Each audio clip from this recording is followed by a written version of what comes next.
Astaghfirullah. Alhamdulillah, segala puja dan puji hanya milik Allah subhanahu wa ta'ala.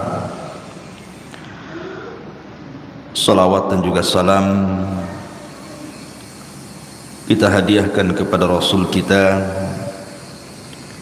Nabi besar Muhammad sallallahu alaihi wa ala alihi wasallam. Ma'asyiral muslimat yang dimuliakan Allah subhanahu wa ta'ala, alhamdulillah di pagi menjelang siang ini kembali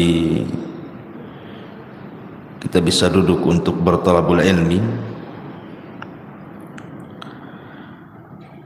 Dan pembahasan di pagi menjelang siang ini kita akan membahas tentang beberapa penyesalan manusia di hari yang tidak ada guna penyesalan itu di hadapan Allah subhanahu wa ta'ala.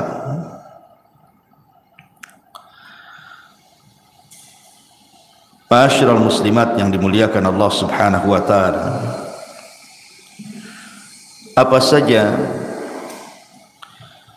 keinginan-keinginan manusia yang merupakan penyesalan dirinya dan tidak ada gunanya. Penyesalan itu tidak ada gunanya lagi.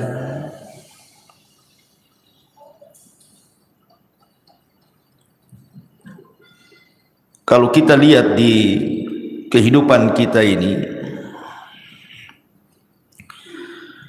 kita bertanya kepada orang-orang yang diberikan kekayaan oleh Allah subhanahu wa ta'ala, pasti keinginan mereka itu ingin bertambah kaya lagi. Karena biasanya orang-orang yang diberikan dunia itu mereka tidak akan puas dengan dunia yang dimilikinya. Makanya Anas bin Malik radhiyallahu an mengatakan, menukilkan sabda Nabi sallallahu alaihi wasallam, "Lau anna libni Adam wadiyan min dhahab." Kalau seandainya anak Adam ini memiliki satu lembah semua emas, ahabba ayyakuna lahu wadiyan, pasti dia berkeinginan untuk menambah 2 lembah emas lagi. Walan yamla'a fahu illa turab wa yatubullahu ala man tab. Dan orang ini tidak akan puas mengejar cita-citanya untuk mengumpulkan dunia kecuali tanah yang menimbunnya.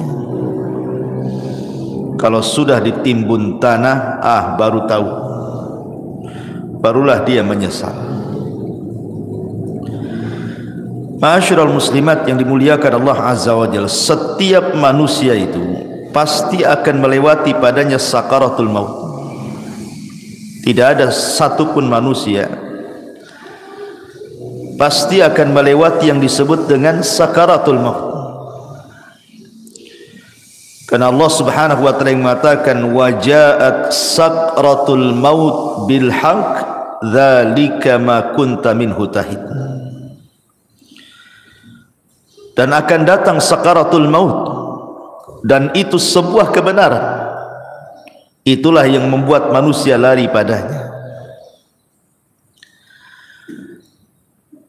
Apabila malaikat maut sudah dekat dengan kita, dan malaikat-malaikat pembantu malaikat maut ikut serta di dalamnya yang disebut dengan rusulul maut, rasul-rasul kematian. Ketika malaikat maut mulai mencabut nyawa kita, maka dimulai dari ujung jari jemari setiap manusia. Kemudian ruh itu berjalan sedikit demi sedikit sampai di tenggorokan. Ketika nyawa di tenggorokan inilah, maknanya manusia sudah tidak akan selamat lagi. Hatta idza balagatit tarak wa qila man rah, sampai ketika ruh itu sampai di tenggorokan manusia, tidak ada yang bisa meruqyah dia, mengembalikan ruh ke dalam jasadnya. Disitulah dia terbayang keinginan-keinginan, penyesalan-penyesalan yang tidak ada guna penyesalan itu. Apa saja penyesalan-penyesalan yang akan dirasakan saat detik orang sakaratul maut itu. Walaupun dia menjerit kepada Allah Subhanahu wa taala untuk dikembalikan ke dunia, melaksanakan penyesalan yang sudah ia tinggalkan, baik perkara yang harus dilaksanakan atau perkara yang harus ditinggalkan, percuma saja penyesalan kala itu. Inilah kita akan bahas beberapa penyesalan-penyesalan ketika orang berada fi firashil maut, tempat tidur kematian. Apa saja penyesalan-penyesalan itu? Ma'asyiral muslimat yang dimuliakan Allah Azza wa Jalla, kita harus bedakan keinginan orang-orang yang beriman saat detik-detik kematiannya dengan cita-cita orang-orang yang mereka jauh daripada keimanan. Maka penyesalan mereka tidak ada gunanya. Contoh saja umniyatus salihin, kehendak dan cita-cita orang-orang saleh. Apabila ruhnya sudah dicabut, kemudian badannya berada di atas keranda kematian, kemudian dibawa ke kuburan, maka orang-orang soleh akan mengatakan saat jasadnya dibawa ke kuburan, qaddimuni qaddimuni, segerakan aku, segerakan aku, segerakan aku, segerakan aku. Maksudnya jangan dilambatkan jalannya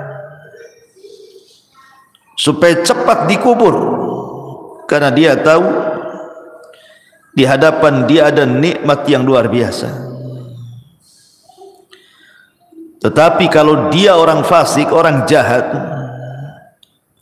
maka dia akan berteriak kepada orang-orang yang membawa jasad dia ke kuburannya dan mengatakan, ya wailaha aina yadhhabuna biha, celaka, celaka, hendak kau bawa kemana jasadku ini?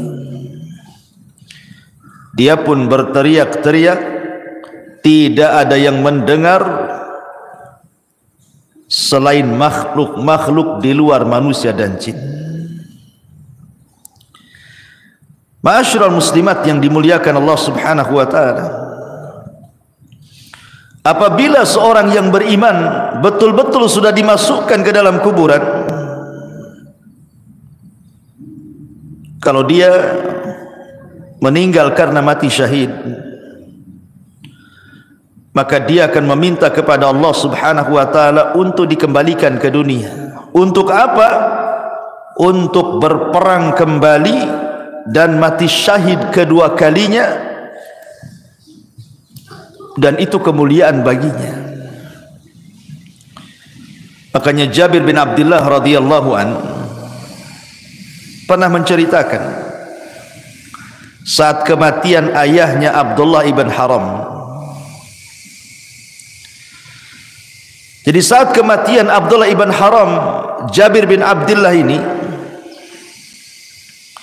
dia merasa sedih.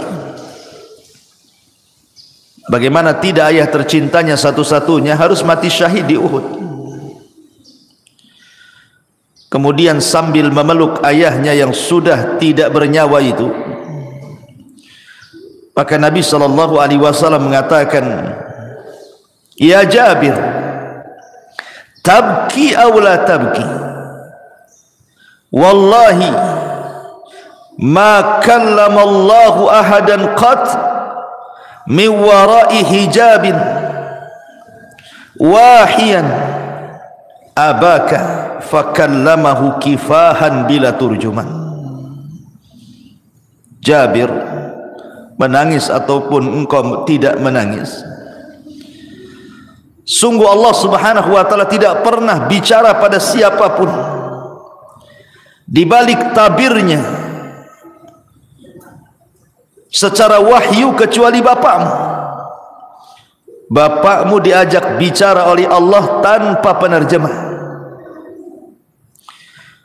di mana Allah Subhanahu wa taala mengatakan kepada ayahmu, tamanna ya abdi, berangan-anganlah wahai hambaku, bercita-citalah wahai hamba-hambaku. Ya abdi tamanna alayya u'tik, wahai hambaku, mintalah sesuatu kepadaku, aku akan beri.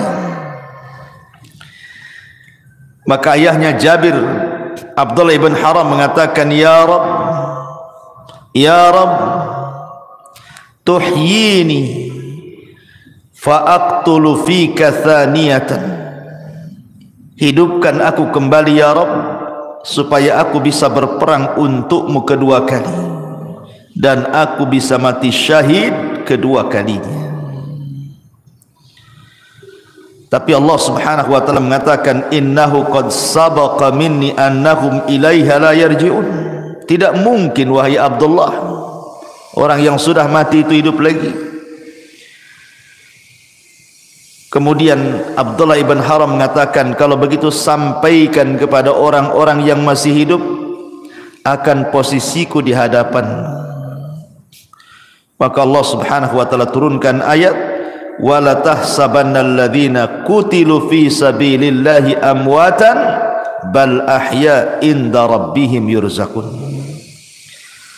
Jangan kau sangka orang-orang yang mereka mati di jalan Allah, terbunuh dalam jihad, mereka mati. Tidak, mereka hidup. Mereka diberikan rizki di hadapan Allah Subhanahu wa ta'ala. Inilah cita-cita orang-orang yang beriman. Walaupun cita-cita ini mustahil dilakukan, mustahil terkabulkan, tapi cita-cita mereka mulia, ingin hidup kembali, ingin berperang karena Allah, dan ingin mati syahid kedua kalinya. Begitulah umniyatus salihin, angan-angan orang-orang yang saleh. Makanya dalam surah Yasin ada satu kisah yang disebut dengan Habibun Najjar. Dalam surah Yasin itu ada kisah yang disebut dengan kisah Habibu An-Najjar. Bagaimana kisahnya Habibun Najjar itu? Jadi suatu hari di sebuah perkampungan di zaman setelah Isa bin Maryam, sebelum diutusnya Nabi SAW, di kampung itu atau daerah itu sangat penuh dengan kezaliman, penuh dengan kesyirikan. Diutuslah oleh Allah Subhanahu wa taala dua nabi untuk mendakwahi kampung tadi. Ada yang mengatakan bahwa dua orang ini bukan nabi tetapi murid-muridnya Isa bin Maryam untuk mendakwahi daerah tersebut, tapi didustakan oleh kaumnya. Akhirnya Allah Subhanahu wa taala mengutus satu lagi untuk menguatkan yang dua orang yang sedang berdakwah itu, tapi didustakan lagi, sampai akhirnya tiga utusan ini hampir dibunuh. Datanglah seorang laki-laki yang bernama Habibun Najjar, yang sudah beriman sebelumnya kepada tiga utusan ini, memperingatkan orang-orang yang menentang tiga utusan itu. Kemudian malah dia jadi sasaran pembunuhan. Niatnya membela para utusan, akhirnya dibunuh oleh orang kampung itu. Ketika dia mati, maka ruhnya diperlihatkan sorga dan kenikmatan-kenikmatan di dalamnya, sampai Allah katakan, qila dkhulil jannah masuklah kau Habibun Najjar ke dalam surga. Qala, maka Habibun Najjar mengatakan, ya laita qaumi ya'lamun bima ghafara li rabbi wa ja'alani minal mukramin. Duhai kiranya kaumku tahu, duhai kiranya kaumku tahu dengan apa yang Allah berikan dari ampunannya kepadaku, dan dia telah menjadikan aku orang-orang mulia, tentu mereka tidak akan mendustakan para utusan itu, katanya. Itulah umniyatus salihin, cita-cita, keinginan-keinginan orang-orang soleh apabila sudah meninggal. Akan tetapi di sana ada yang disebut dengan umniyatut talihin, keinginan, cita-cita, penyesalan dari orang-orang yang tidak memiliki keimanan, orang fasik, orang jahat. Tetapi keinginan mereka hanyalah sebuah penyesalan, tidak ada guna. Apa saja itu? Pertama, mereka akan menyesal karena mereka meninggalkan sholat.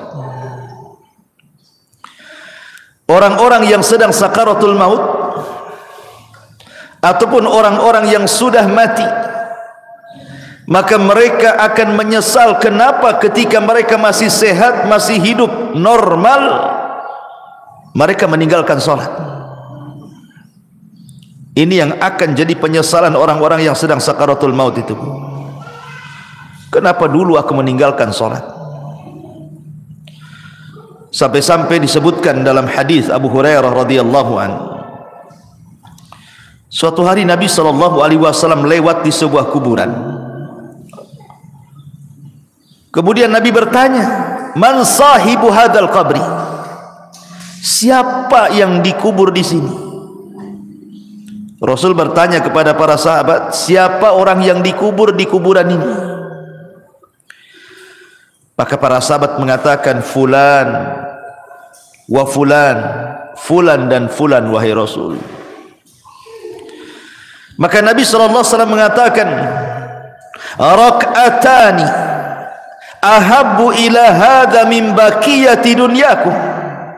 Wa fi riwayatin, rak'atani khafifatani mimma tahkiruna yaziduha hadha fi amalihi ahabbu ilaihi min baqiyati dunyakum.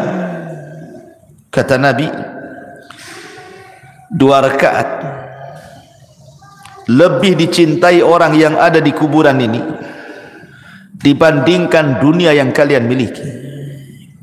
Dalam riwayat, 2 rakaat solat yang ringan yang kalian remehkan, tapi itu bisa menambah amalannya, itu lebih dicintai orang yang dikubur ini dibandingkan seisi dunia yang kalian miliki. Subhanallah. Orang-orang yang dikubur itu, Bu, atau orang-orang yang sedang sakaratul maut itu, mereka dicita-citakan ingin sholat, walaupun hanya 2 rakaat yang ringan, yang mudah dilakukan. Tapi apalah gunanya penyesalan itu? Menyesal dia kenapa tidak sholat, menyesal kenapa dia tidak melakukan 2 rakaat sholat. Tapi apa gunanya penyesalan itu? Tidak ada guna. Tidak ada guna penyesalan itu. Padahal Nabi SAW saat detik-detik wafatnya, apa kata Rasul? As-salatu salat wa ma malakat aimanukum. Jaga solat, jaga solat, dan hamba-hamba sahaya di antara kalian. Bahkan Umar bin Khattab radhiyallahu an, saat detik-detik wafatnya, Umar sampai mengatakan, la hadza fil Islam liman taraka shalah. Tidak ada bagian dalam Islam, kata Umar, bagi orang yang tidak melaksanakan salat. Itu di akhir-akhir usia Umar, saat detik wafatnya, dia ingatkan soal salat. persis seperti wasiat Nabi sallallahu alaihi wasallam, as-salatu shalah wa ma malakat aymanukum. Maka sebelum waktu itu akan datang, penyesalan akan diungkapkan. Tapi apalah gunanya penyesalan itu di hadapan Allah? Maka dari sekarang jangan pernah tinggalkan salat, karena ini adalah penyesalan orang-orang sakaratul maut nanti. Tapi heran hari ini kan, Masya Allah ya, orang yang meremehkan salat itu kayaknya biasa-biasa saja, kayak nggak berdosa saja orang tak salat tuh, kayak nyantai gitu deh Bu ya. Kalau kita tanya sama orang yang tidak sholat tuh, kenapa kok tak sholat, katanya, nanti katanya, kalau sudah dapat hidayah, katanya. Ngomongnya enak saja kayak gitu juga. Bukankah engkau seorang muslim, kenapa kau tidak sholat, katanya. Entah kenapa saya malah sholat, katanya. Kayaknya bukan beban bagi dia gitu ya. Padahal orang yang meninggalkan sholat itu bisa kafir tuh. Kata Nabi sallallahu alaihi wasallam, al-ahdu bainana wa bainakumus salat faman tarakaha faqad kafar. Perbedaan kita loh dengan orang kafir itu salat. Kalau dia meninggalkan salat berarti apa bedanya dengan kafir? Makanya Rasul mengatakan faman tarakaha faqad kafar. Siapa yang meninggalkan bisa kufur dia. Maka Bu, nasihati kalau ada keluarga yang tidak salat, ajarkan salat. Suruh mereka sholat. Jangan sampai datang waktu di mana dia ingin sholat, tapi keinginannya hanya menjadi penyesalan bagi dia karena tidak ada guna. Nyawa sudah di tenggorokan, itu sudah nggak ada guna lagi taubat. Innallaha yaqbalu taubata abdin ma lam yugharghir. Sungguhnya Allah subhanahu wa ta'ala itu hanya menerima taubatnya seorang hamba sebelum nyawa di kerongkongan. Ini yang pertama. Penyesalan yang kedua, as-sadaqah, sedekah. Allah subhanahu wa ta'ala mengatakan dalam surah Al-Munafikun ayat 100, ayat 10 sampai 11. Wa anfiqu mimma razaqnakum min qabli an ya'tiya ahadakumul maut fayaqula rabbi laula akhartani ila ajalin qarib fa asaddaqa wa akum minas salihin. Walan yuakhirallahu nafsan idza jaa ajaluha wallahu khabirum bima ta'malun. Allah subhanahu wa ta'ala sudah mengingatkan jauh-jauh hari sebelum datang detik-detik kematian itu. Infak, perbanyak sedekah dari rizki yang kami rizkikan kepada kalian sebelum datang satu hari kematian akan menjemput kalian. Dan kalian mengatakan, Rabbi ya Rabb, laula akhartani ila ajalin qarib. Kalaulah engkau hidupkan aku sesaat, kalaulah engkau sembuhkan aku sesaat, apa yang terjadi? Fa asaddaqa wa akum minas salihin. Aku janji aku akan sedekah dan aku akan menjadi orang baik. Tetapi Allah mengatakan walan yuakhirallahu nafsan idza jaa ajaluha. Tidak mungkin Allah mengakhirkan hidupnya kalau sudah datang ajalnya. Tidak mungkin Allah mengakhirkan hidupnya, mengembalikan nyawa yang sudah ditenggorokan dikembalikan kepada badannya kalau sudah ditetapkan hari itu dia harus mati. La yastakhiruna sa'ata wa la yastaqdimun. Kalau kematian itu datang tidak mungkin akhirkan, tidak mungkin dimajukan pas waktunya. Disitulah penyesalan datang. Ketika nyawa ditenggorokan, mulailah dia terpikir, teringat dengan harta yang selama ini dikumpul-kumpulkannya. Harta itu bukan harta kita, Bu. Harta itu harta Allah. Harta itu datang bukan karena kecerdasan kita. Harta itu datang bukan karena jerih payah kerja keras kita, bukan pula karena jabatan-jabatan kita. Tidak, semua harta itu datang dari Allah.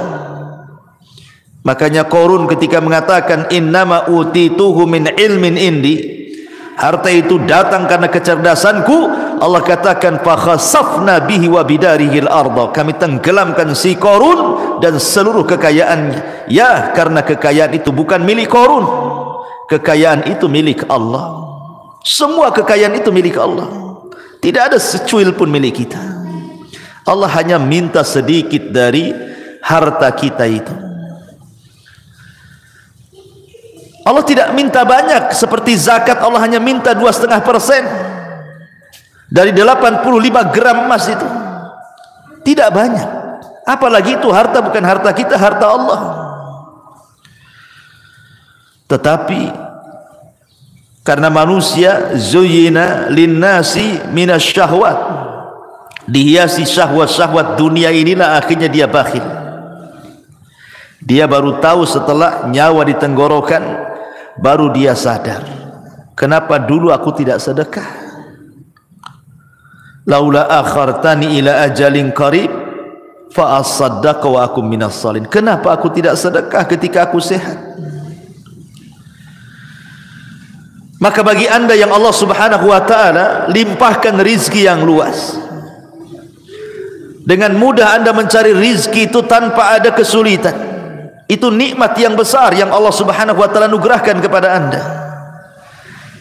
Banyak-banyaklah sedekah, karena Rasul yang mengatakan maluka ma akalta fa afnaita wa ma labista fa ablaita wa ma tasaddaqta fa abqaita. Hartamu, kata Rasul, yang kau makan pasti habis, yang kau pakai pasti usang, yang kau sedekahkan itulah yang bermanfaat untuk kematian. Karena apabila seseorang meninggal dunia, Bu, nyawa sudah dicabut oleh Allah, yang pertama terpisah dari badan ibu itu adalah harta. Yang pertama terpisah dari badan ibu adalah harta. Pertama orang mati ini dicabut nyawanya, yang pertama berpisah hartanya. Tidak ada hubung kait dia dengan harta lagi. Bahkan sekaya apapun orang yang meninggal itu, tetap saja sama keluarganya dibelikan kain kafan yang harganya murah, Bu. Bukan karena dia orang kaya kafannya mahal, tidak, kafannya pun tetap itu juga yang sangat murah, tidak berharga tuh. Karena pertama kali dia meninggal, yang terpisah dari hidup dia itulah hartanya dulu. Baru kemudian dibawa di atas keranda, diiringi dengan keluarganya, kemudian dimasukkan ke liang lahat, kemudian dikubur di situ sama keluarganya, kemudian keluarganya pulang, barulah dia terpisah dengan keluarganya. Tapi yang pertama terpisah dari badannya adalah hartanya. Di saat itulah dia menyesal dan mengatakan laula akhartani ila ajalin qarib fa asaddaqa wa akum minas salihin. Ya Rabb, kalaulah engkau akhirkan kehidupanku sesaat, tidak apa-apa, aku akan sedekahkan tuh harta-hartaku tuh, dan aku akan termasuk orang yang baik. Tetapi apakah umniyatut talihin ini, cita-cita orang-orang yang seperti ini bermanfaat bagi dia? Tidak ada guna. Harta sebanyak apapun kalau anda sudah meninggal, harta itu tidak bisa diambil lagi oleh anda, kan? Karena sudah menjadi rebutan ahli warisnya.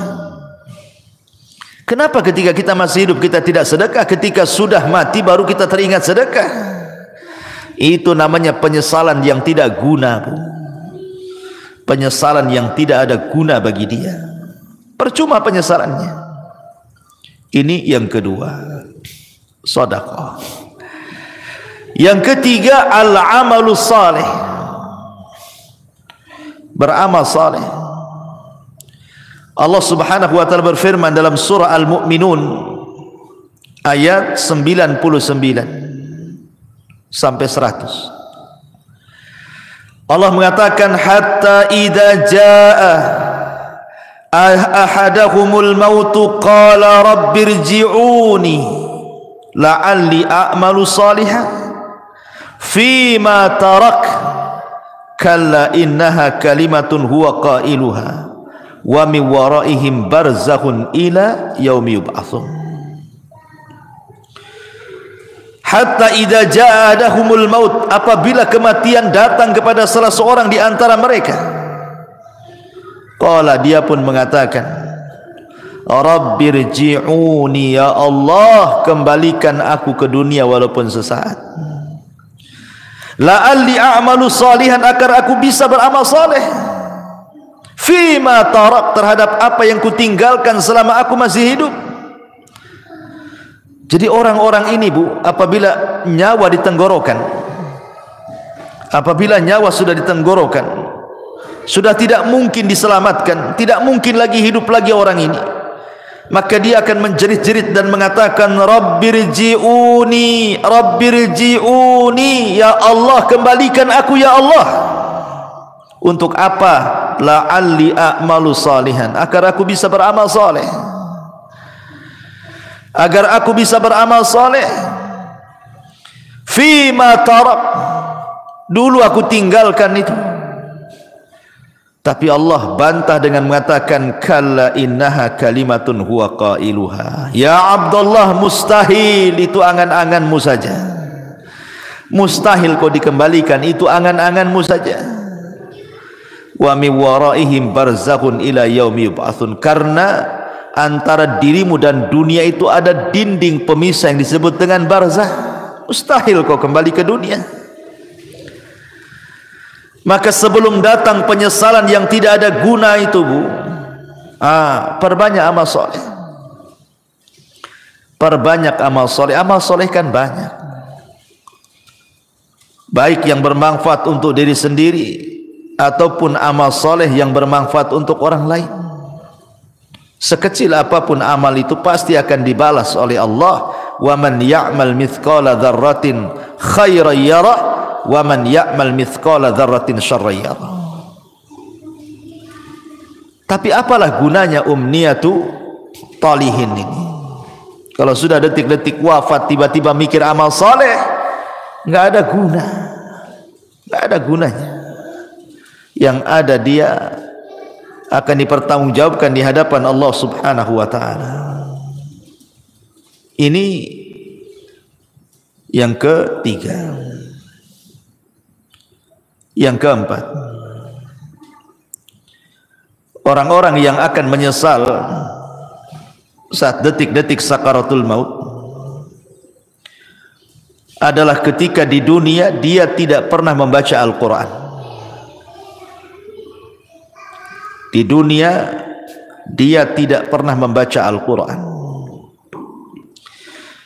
Sampai ada, Bu, di masyarakat itu yang usianya sudah 40 tahun, 50 tahun, 60 tahun, bahkan 70 tahun pun tidak pernah tangannya memegang mushaf Al-Quran, tidak pernah lisannya menggerakkan untuk membaca Quran. Subhanallah.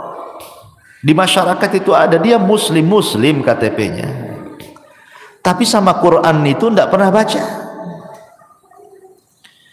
Apalagi ketika Allah memberikan fitnah kepada kita berupa handphone ini, dia bisa loh mengikuti berita politik, berseri. Hari ini apa beritanya, besok apa beritanya, lusa apa beritanya, terus diikuti itu.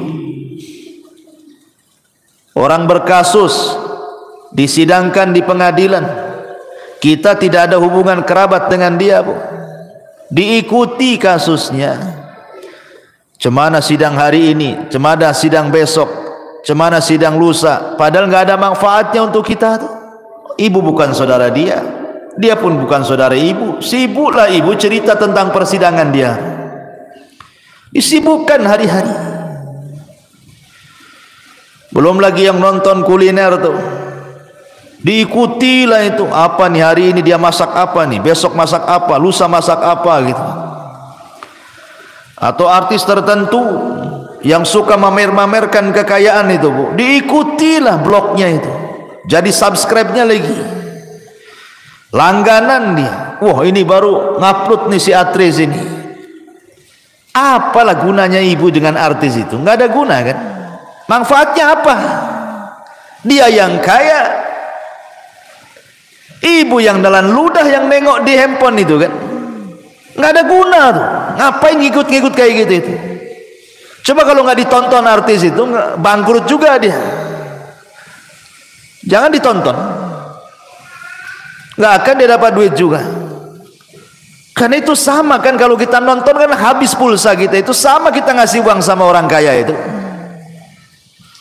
Ibu sudah miskin, artis ini kaya, nonton program dia, uang kita habis di pulsa, dia pula dapat duit. Akalnya di mana coba? Hilang akalnya orang tuh. Hari-hari kok bisa dia ngikutin tuh ya? Padahal yang ditontonkan kepada kita itu tidak ada guna dunia akhirat tuh. Tidak menambah kekayaan kita, ya tidak menambah pahala kita.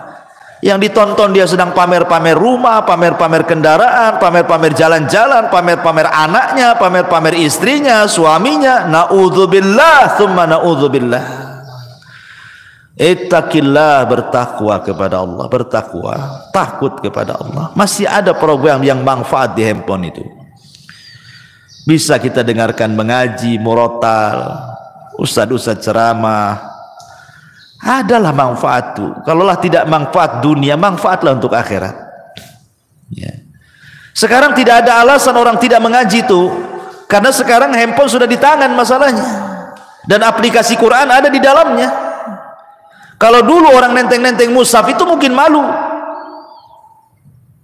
Kalau nenteng mushaf kemudian ibu ya sambil ke arisan bawa mushaf gitu ya, mushaf gede itu bukan? Pasti kata orang arisan, ibu ini salah tempat, musola sebelah sana bu katanya. Lah kok bilang musola sebelah sana katanya? Karena ibu nenteng mushaf, disangkanya mau yasinan. Tapi kalau sekarang ini kan nenteng-nenteng handphone ini nggak ada orang malu. Justru kalau ndak punya handphone malu pula dia. Lalu apa alasan kita nanti di hadapan Allah kalau Allah bertanya, kenapa ibu tak baca Quran? Kemudian ibu jawab bagaimana? Mushafnya di masjid ya Rabb katanya. Mushafnya ketinggalan di rumah. Lah itu mushaf ada di tangan loh sekarang. Karena setiap handphone itu ada aplikasi Quran. Tidak ada alasan untuk tidak baca Quran. Dan itu akan ditanya di hadapan Allah Subhanahu wa taala. Wa qala ar-rasul ya Rabbi inna qaumi ittakhidhu hadzal Qur'ana mahjura. Wa qala ar-rasul, akan berkata Rasul kelak pada hari kiamat di hadapan Allah melaporkan akan umatnya, Rabbi inna qaumi ya Rabb, sesungguhnya kaumku ittakhadhu hadzal Qur'ana mahjura. Sepeninggalku mereka sedikit demi sedikit meninggalkan Al-Quran, meninggalkan untuk memegangnya, meninggalkan untuk membacanya, meninggalkan untuk merenungkannya, meninggalkan untuk mempelajari tafsirnya, meninggalkan untuk mengamalkannya, bahkan melanggar isi-isinya. Mahjur. Ini akan datang suatu hari penyesalan, Bu.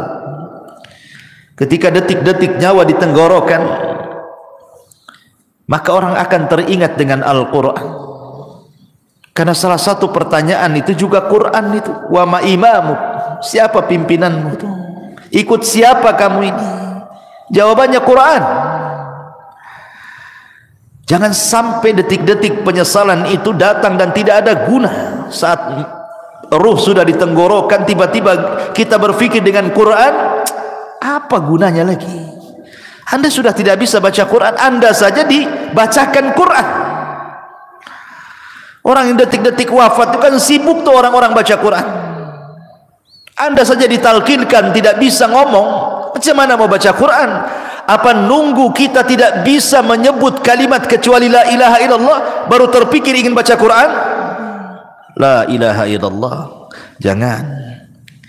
Ini akan jadi penyesalan yang tidak ada guna nanti. Dari sekarang kalau ada waktu baca Quran, baca Quran. Ya. Ma'asyiral muslimat yang dimuliakan Allah Subhanahu wa taala. Kemudian yang berikutnya penyesalan yang akan datang adalah Dia akan menyesal kenapa di dunia dia tidak berkawan dengan kawan-kawan yang saleh. Karena di dunia ini kan orang terkadang menghabiskan waktu dengan kawan-kawan yang tidak ada manfaat untuk akhirat. Kita lihat para pengusaha, orang-orang kaya itu, ya kawannya sesama pengusaha kan. Kalau orang miskin ya sama orang miskin lah kawannya kan. Pengusaha tak mau juga berkawan sama ibu pula. Ya. Biasanya kan begitu kan. Kawan itu kan seprofesi itu. Pamanya olahraga lah kan itu. Kalau pemain bola ya pasti berkawan dengan pemain bola. Tak mungkin lah pemain bola berkawan dengan bulu tangkis, nggak nyambung tuh. Lah terkadang, subhanallah, kadang-kadang ya kita tidak hendak membicarakan lain-lain, ini hanya sekedar nasihat saja ya. Kadang ada orang tuh bergelut dengan dunia olahraga. Anggaplah dia mungkin timnas gitu ya. Hari-hari main bola saja tuh. Pagi latihan bola, siang latihan bola, sore latihan bola. Kawannya dengan orang-orang bola itu saja tuh. Besoknya gitu lagi, besoknya gitu lagi. Terkadang di antara mereka ada yang meninggalkan sholat, bahkan tidak sholat, bahkan mungkin kawannya orang kafir yang jelas-jelas kafir kan gitu. Olahraga itu tidak diharamkan, bahkan boleh jadi itu sebuah hal yang dianjurkan untuk kesehatan. Tapi kalau itu menjadi tujuan hidup, 1 hari, 2 hari, 1 bulan, 2 bulan, 1 tahun, 3 tahun, sampai habis waktunya hanya untuk memikirkan bola saja, ini akan jadi penyesalan. Akan jadi penyesalan. Orang-orang kaya yang berbisnis hanya hubungannya dengan orang kaya saja. Setiap ketemu bicara bisnis, setiap nelpon bicara bisnis. Pokoknya di otaknya bisnis, bisnis, bisnis, bisnis. Tidak ada diluangkan waktu untuk ibadah, itu tidak ada. Dari mulai dia muda sampai dia tua, itu aja kawannya. Tidak mau dia berkawan dengan orang soleh, dengan ustaz, dengan kiai, dengan ajengan, dengan teman-teman yang rajin ke masjid. Tidak ada. Hanya disibukkan, dilalaikan dengan dunia saja. Atau hari ini mungkin kawannya handphone lah, seperti yang saya sudah contohkan tadi. Disibukkan dengan nengok blog artis, terus itu aja ditonton, sibuk komen-komen sana sini. Ini akan jadi penyesalan Bu pada hari kiamat. Bahkan dia akan meminta kepada Allah Subhanahu wa taala, di mana penyesalannya akan dikemukakan di hadapan Allah, sebagaimana Allah katakan dalam surah Al-Furqan 27, wa yauma ya'addu dhalimu ala yadayhi yaqulu ya laitani ittakhadtu ma'ar rasuli sabila ya wailata laitani lam attakhid fulanan khalila. Pada hari di mana orang zalim menggigit jarinya dan mengatakan, duhai celaka, kenapa ketika aku masih sehat di dunia aku tidak mengambil Rasul sebagai kawan? Duhai celaka, celaka aku, kenapa aku tidak menjadikan si fulan itu kawanku? Makanya Hasan Al-Basri mengatakan, istaghfiru min sahibikumus salih fa innahu yanfa'ukum yaumal qiyamah. Cari teman-teman yang soleh, cari teman-teman yang baik, karena itu akan bermanfaat pada hari kiamat bagi pelakunya. Nanti akan menyesal kita Bu. Kita hari-hari sama si fulan, si alan, dihabiskan waktunya hanya untuk jalan kemari dengan si fulan, si alan itu, ngobrol dengan si fulan, si alan itu. Lupa bertahun-tahun, sampai lupa sholat, lupa puasa, lupa baca Quran, lupa zakat, macam-macam. Kan ada orang disibukkan hari-hari dengan itu saja kan Bu. Lah nanti akan jadi penyesalan Bu. Cari teman-teman yang baik, cari teman-teman yang saleh, supaya jangan jadi penyesalan di hadapan Allah Subhanahu wa taala. Ini kalau orang sudah sakaratul maut, tiba-tiba kemudian berpikir, kenapa aku tidak ke masjid? bersama orang-orang yang sholat di masjid? Kenapa aku tidak mengaji bersama orang-orang yang mengaji? Kenapa aku tidak membaca Quran bersama orang-orang yang baca Quran? Gak ada guna tuh. Gak ada guna, itu hanya umniah saja, angan-angan, cita-cita saja. Karena nyawa sudah ditenggorokan, apalah gunanya itu? Maka sebelum penyesalan itu datang, dari sekarang cari teman-teman yang baik yang bisa menyelamatkan kita. Ma'asyiral muslimat yang dimuliakan Allah Azza wa Jalla. Lalu apa lagi? Orang-orang yang melalaikan keluarga. Orang-orang yang melalaikan keluarga di masa hidupnya. Boleh jadi dia biarkan anak-anaknya bermaksiat kepada Allah. Orang tuanya membiarkan anaknya seperti itu. Anaknya membuka aurat, dibiarkan saja. Tidak pernah disuruh menutup aurat atau diberikan jilbab untuk menutup aurat. Anaknya hilang, bergaul dengan siapa, tidak pernah ditanya, nak siapa kawanmu itu? Sholat tidak, pakai jilbab tidak, macam mana dia agamanya, tidak pernah ditanya. Kalau sudah keluar les, yang penting dia balik, ya kan? Tidak ada kecemburuan, tidak ada kecemburuan kepada keluarga. Terutama kepala-kepala rumah tangga itu disebut dayus namanya. Dayus itu orang yang dilaknat Allah karena tidak punya kecemburuan kepada keluarganya.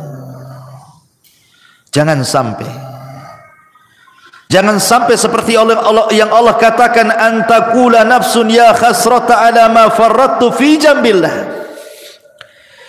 Jiwa akan mengatakan, duhai aku rugi, ma farrattu fi jambillah, berapa banyak kemudian kelalaian-kelalaian yang aku lalaikan di sisi Allah. Aku tidak mengurus keluargaku, tidak bertanggung jawab kepada keluargaku, tidak mengarahkan mereka ke dalam agama, tidak mengarahkan mereka untuk salat, untuk baca Quran, untuk belajar agama. Semua akan ditanya nih.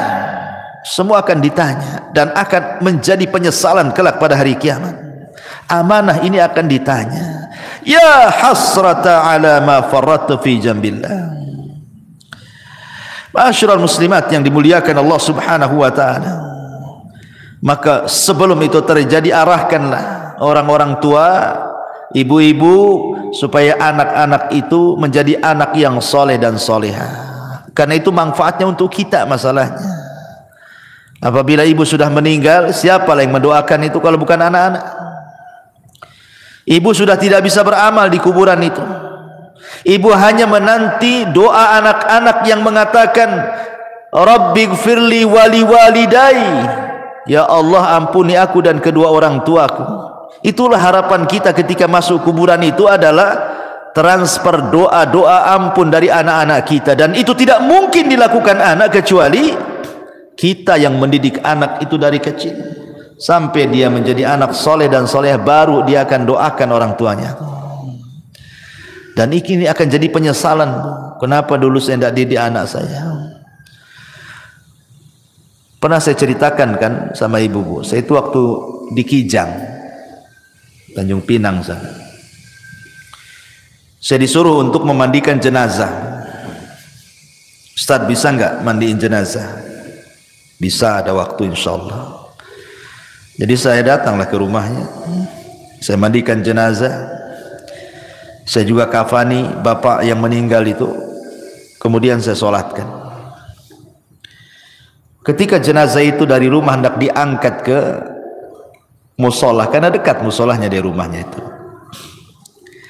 Kan biasa, bu, kalau ada orang meninggal kan depan rumah pasti sudah dipasang terop, kursi-kursi sama RT di situ itu.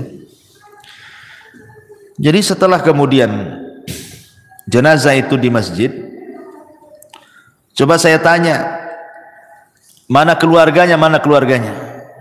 Biar dia di saf pertama mau saya bimbing supaya dia mendoakan orang tuanya, karena kan doa yang paling mustajab itu doa ketika sholat jenazah kan, bagi si mayat itu. Dan itu doa terakhir anaknya kan gitu. Habis itu tidak akan melihat lagi kekanak-kanakan dikubur. Jadi saya panggil lah, mana anaknya? Jadi orang-orang mengatakan tuh anaknya tuh sedang duduk-duduk di kursi itu diteror, di bawah teror tuh katanya. Jadi saya bilang suruhlah mereka nyolati bapaknya tuh. Itu terakhir kali lah saya mau ngomong. Tapi dipanggil-panggil Bu, anaknya nggak ada yang mau sholat, nggak ada yang mau nyolati bapaknya, asli rokokan aja di situ. Sempat saya ngelus dada, subhanallah, ada anak yang durhaka kayak gini kan. Itu bapaknya terakhir mati Bu, anaknya bukan satu orang, ada 5 orang, semua duduk-duduk di situ. Rokokan itu, dipanggil-panggil dia bilang sudah disolatkan aja katanya, disolatkan aja katanya. Tidak mau dia menyolat itu. Ada apa dia dengan bapaknya? Tapi dengan peristiwa ini kita lihat kan, ini yang salah mesti bapaknya nih ketika dia masih hidup. Tidak mungkinlah kalau seandainya bapaknya itu baik mendidik anak-anaknya itu, kok anak-anaknya nggak mau nyolati dia gitu kan? Mesti ada dendam dengan anak-anaknya ini. Ini saya saksikan Bu. Apa menunggu seperti ini gitu ya kan? Orang tua ketika meninggal menyolatkan saja anaknya tidak mau gitu kan? Naudzubillah. Ini penyesalan yang tidak ada guna orang seperti ini. Karena kalau sudah besar anak itu bisa melawan orang tuanya. Betapa banyak orang-orang tua yang sakit hati kemudian bercita-cita, nak kalau kau tahu durhaka kepadaku di dewasa ini, sudah kecekik kau di masa bayi biar mati. Banyak tuh orang tua itu yang menghendaki kematian anaknya karena kurang ajar dia kan.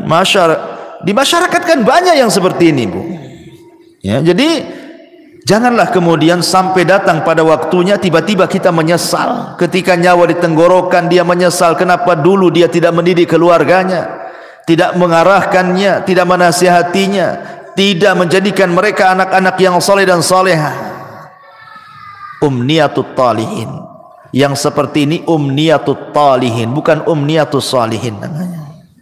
Angan-angannya orang-orang jahat, percuma, nggak ada guna ya. Maka inilah perkara-perkara Bu, jangan sampai seseorang itu di detik-detik wafatnya banyak hal yang dicita-citakan tetapi tidak mungkin terlaksana dan tercapai karena sudah tidak ada lagi hubungan antara kehidupan dunia. Kita sudah masuk alam barzah, masalahnya alam kematian, ada barzah di situ pemisah. Dan kalau orang sudah masuk kubur itu tidak mungkin sholat, puasa, zakat, haji, tidak mungkin. Dia sedang sibuk dipertanggungjawabkan di hadapan Allah semua amalannya, sedang ditanya man rabbuka wa man nabiyuka wa madinuk. Sehingga disitulah banyak orang yang menyesal. Wallahu a'lam bishawab. Inilah perkara-perkara yang akan menjadi bahan penyesalan bagi orang-orang saat detik-detik wafat ataupun setelah kematian. Wallahu a'lam. Mudah-mudahan yang sedikit ini ada manfaatnya Bu. Nah, silakan kalau ada yang mau bertanya, tafadhal. Iya. Apa tanggung jawab anak kalau ada orang tua kita yang tidak bisa membaca Al-Quran, karena mereka giat menyuruh anaknya belajar membaca Al-Quran supaya tidak seperti mereka? Apa yang harus dilakukan anak apabila orang tuanya tidak bisa baca Quran tapi orang tuanya nyuruh-nyuruh baca Quran gitu? Iya. Kiat anak tetap menasihati orang tua. Orang tua tetap harus baca Quran. Setua apapun ibu, tetap harus baca Quran. Baca Quran itu tidak terbatasi waktu dan usia. Justru makin tua, makin rajin baca Quran harusnya. Ustadz ibu saya tak bisa baca Quran. Macam mana tuh? Tapi dia nyuruh-nyuruh saya untuk belajar Quran. Ambil positifnya. Dia kan sudah nyuruh baca Quran, berarti itu positif tuh. Jangan ambil negatifnya. Ah, ngapain ibu aja nggak baca Quran, saya ikut-ikut lah kan gitu. Ambil positifnya. Kemudian yang kedua, nasihati ibunya. Nasihati ibunya. Jangan pernah malu untuk membaca Quran. Ustaz, saya tidak bisa baca Quran, datangkan orang yang mengajarkan Quran. Lebih baik ibu keluar uang untuk membayar orang baca Quran atau datang ke tempat-tempat belajar Quran yang gratis, kan ada tuh. Sampai di Batu Haji itu kan umat-umat di sana, masya Allah luar biasa. Mereka membuat kelas-kelas Quran. Nah, kebetulan saya pembinanya di situ. Jadi mengambil anak-anak jalanan, orang ibu-ibu yang jual-jual koran di lampu merah. Nanti didekati gitu kan sama umat di sana itu. Berapa penghasilannya sehari? Oh sekian. Ya udah saya kasih uang sekian tapi kau belajar Quran. Banyak yang belajar Quran di Batu Haji itu. Coba kalau ibu-ibu di sini kayak di sana kan mantap tuh bukan? Tapi ibu-ibu di sini centang perenang masalahnya. Ngaji saja malas gitu. Gitu ya. Jadi jangan malu datang, atau kalau punya duit nih cari orang yang bisa mengajarkan Iqra dulu kan itu kan. Sekarang kan masya Allah ya, nikmat Allah itu Allah mudahkan dari segi apa? Banyak penemuan-penemuan, metode-metode yang dulu baca Quran itu jadi momok orang itu. Susah untuk bisa baca Quran. Zaman saya kecil mungkin ibu ngalami lah. Kita kalau belajar Quran itu pakai turutan kan Bu ya kan? Pakai turutan juz amma tuh. Lama 2-3 tahun tuh nggak bisa baca Quran tuh. Masih susah gitu mau nyebut itu ya. Mau tajwidnya apalagi itu susah, nggak lancar itu 2-3 tahun itu. Tapi sekarang lo ada metode ditemukan 24 jam dia bisa mampu untuk mengenal huruf-huruf hijaiyah. Ditemukan metode tuh. Metode 3 hari bisa baca Quran, metode 10 hari bisa baca Quran. Allah mudahkan loh semuanya. Dengan ditemukan metode-metode mudah. Lah sekarang sudah ditemukan metode-metode mudah, kok tidak mau belajar Quran? Dulu orang-orang dulu ketika susah ditemukan metode-metode ini sehingga 2-3 tahun baru lancar itu. Oh, sampai dipecut-pecut sama orang tuanya. Saya masih ingat dulu itu waktu di kampung belajar Quran itu ngantri di depan Pak Ustadz tuh yang ngajar Quran tuh, kalau ngantuk itu diambil korek api Bu, kemudian dibakar alisnya tuh. Saya masih ingat itu ya, itu zaman dulu tuh. Nanti nih kalau salah beberapa kali Bu direndam di kolam. Di masjid itu di Jawa Barat tuh kan ada kolam tuh. Ini kalau ndak bisa-bisa Bu direndam di kolam tuh, menunjukkan malas anak itu. Tuh orang dulu tuh pendidikannya Quran tuh kayak gitu kan. Sekarang alhamdulillah ndak ada kekerasan lagi. Dan sekarang juga ditemukan metode-metode mudah gitu. Lah kalau sudah ditemukan metode-metode mudah, kok ndak mau belajar Quran, itu aneh. Ustaz, orang tua saya sudah tua kali, ndak mungkin lah belajar Quran. Sakit-sakitan. Ya sudahlah, kalau memang mustahil dia didengarkan Quran sajalah. Dengarkan murotal. Kalau tidak mau belajar Quran, dengarkan Quran. Nah itulah terakhir, apalagi ya. Wallahu a'lam.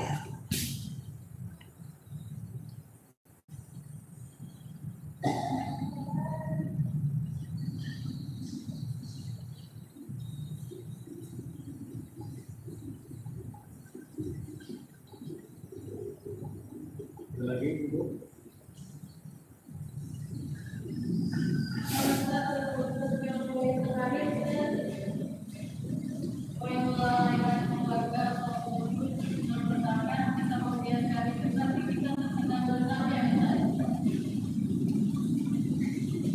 Mana? Gak dengar pertanyaannya. Apa Akhedi? Yang melalaikan keluarga ya.